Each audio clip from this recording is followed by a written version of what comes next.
Good morning everyone, and we're still on David Walliams' Billionaire Boy, and today we're starting on chapter 4. So I wonder if we'll find out any more about Bob and Joe and whether Bob finds out anything about how much money Joe has. So today's chapter is called Loo Rolls. So, did you forget your kit on purpose? Asked Joe. Mr. Bruce had locked up the changing rooms by the time Joe and Bob had finished their cross-country run. Well, cross-country walk. They stood outside the grey concrete building, Bob shivering in his pants. They'd already been to find the school secretary, but there was absolutely no one left in the whole place.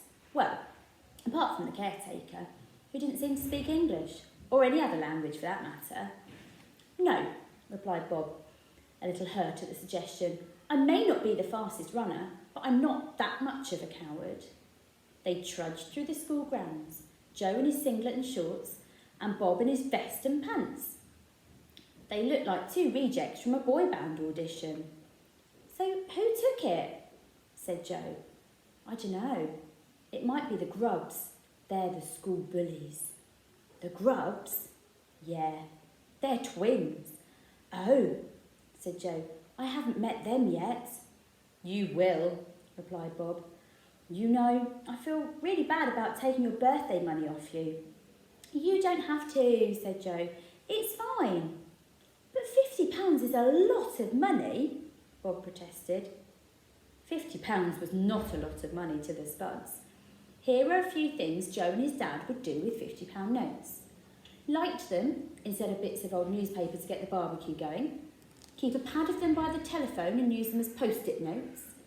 Line the hamster cage with handfuls of them and then throw them out after a week when they began to smell of hamster wee. Let the same hamster use one as a towel after it had a shower. Filter coffee through them. Make paper hats out of them to wear on Christmas Day. Blow their noses on them. Spit chewed up chewing gum into them before crumpling them up and placing them in the hand of a butler, who would then put them in the hand of a footman, who would then put them in the hand of a maid, who would then put them in the bin. Make paper aeroplanes out of them and throw them at each other. Wallpaper the downstairs loo with them. I never asked, said Bob. What does your dad do? Joe panicked for a moment. He makes loo rolls, he said, only lying a tiny bit. Loo rolls? Said Bob. He couldn't suppress his smile. Yes, replied Joe defiantly. He makes loo rolls. Bob stopped smiling. That doesn't sound like it pays all that well. Joe winced. No, it doesn't. Then I guess your dad had to save for weeks to give you £50. Here you go. Bob carefully handed the now slightly crumpled £50 note back to Joe. No, you keep it, protested Joe. Bob pressed the note into Joe's hand. It's your birthday money, you keep it. Joe smiled uncertainly and closed his hand over the money. Thank you, Bob. So what does your dad do? My dad died last year. They continued walking in silence for a moment. All Joe could hear was the sound of his heart beating. He couldn't think of anything to say at all. All he knew was that he felt awful for his new friend. Then he remembered that when someone died, people sometimes say, I'm sorry, he said. It's not your fault, said Bob. I'm sorry he died. I'm sorry too. How did he? You know, cancer. It was really scary. He just got more and more ill, and then one day they took me out of school and I went to the hospital. I ran outside to get a nurse and she came in and she said that he'd gone. It's just me and my mum now. What does your mum do? She works at Tesco, on the checkout. That's where she met my dad. He would shop on Saturday mornings. He used to joke that he only came in for a pint of milk, but left with a wife. It sounds like he was funny, said Joe. He was, said Bob, smiling. Mum's got another job too. She's a cleaner at an old people's home in the evenings, just to make ends meet. Wow, said Joe. Doesn't she get tired? Yeah, said Bob. So I do a lot of the cleaning and stuff. Joe felt really sorry for Bob. Since he was 8, Joe had never had to do anything at home. There was always the butler, or the maid, or the gardener, or the chauffeur, or whoever, to do everything. He took the notes out of his pocket. If there was one person who needed the money more than him, it was Bob. Please, Bob, please keep the £50. No, I don't want it. I'd feel bad. Well, let me at least buy you some chocolate. You've got a deal, said Bob. Let's go to Raj's. Chapter 5. Out of date Easter eggs. Ding! No, reader, that's not your doorbell. No need to get up. It's the sound of the bell tinkling in Raj's shop as Bob and Joe opened the door. Ah, Bob, my favourite customer, said Raj. Welcome, welcome. Raj ran the local newsagent's shop. All the local kids adored him. He was like the funny uncle you always wished you'd had. And even better than that, he sold sweets. Hi, Raj, said Bob. This is Joe. Hello, Joe, exclaimed Raj. 2 boys in my shop at one time. The Lord must be smiling on me today. Why have you both got so little on? We came straight from cross-country running, Raj, exclaimed Bob. Fantastic! How did you do? First and second, replied Bob. That's wonderful, exclaimed Raj. To last, followed Bob. That's not so good, but I imagine you boys must be hungry after all that exercise.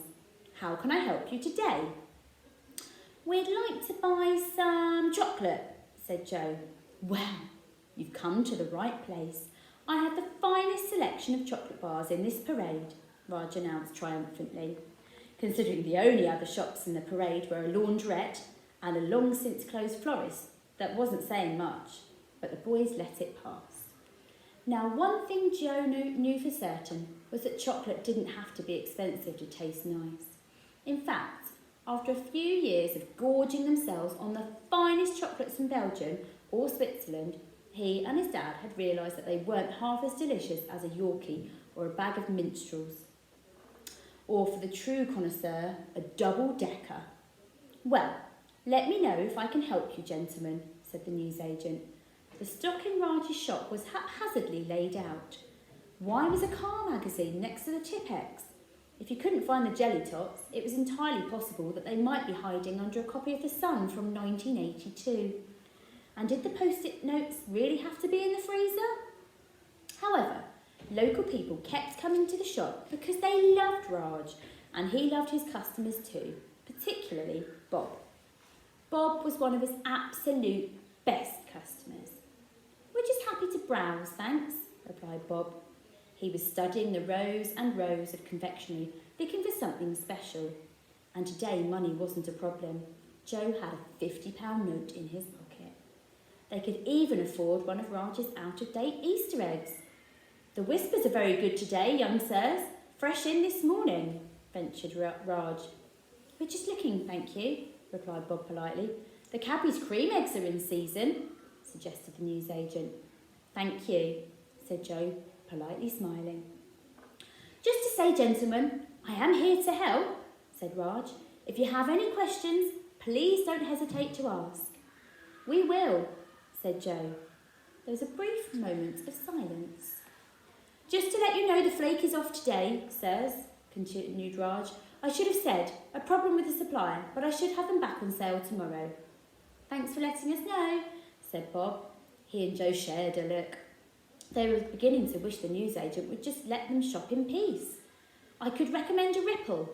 I had one earlier, and they're exquisite at the moment. Joe nodded politely. I'll leave you alone to help you make up your mind. As I say, I am here to help. Can I have one of these? Said Bob, lifting up a giant bar of Cadbury's Dairy Milk to show Joe. Joe laughed. Of course you can. An excellent choice, gentlemen. I have those on special offer today. Buy 10, get one free, said Raj. I think we just need the one right now, Raj, said Bob. Buy 5, get half of one free? No thanks, said Joe. How much is it? £3.20, please. Joe took out the £50 notes. Raj looked at it in wonder. "Oh my! I've never seen one of those before. You must be a very rich young man." "Not at all," said Joe. "His dad gave it to him for his birthday," chimed in Bob. "Lucky boy," said Raj. He peered at Joe. "You know, you look familiar, young man." "Do I?" replied Joe nervously. "Yes, I'm sure I've seen you somewhere before." Raj tapped his chin as he thought. Bob stared at him, baffled. "Yes," said Raj eventually. "Only the other day I saw a picture of you in a magazine." "Oh, I wonder why Raj is recognising who Joe is. We'll have to wait and find out tomorrow. Have a good day. Bye.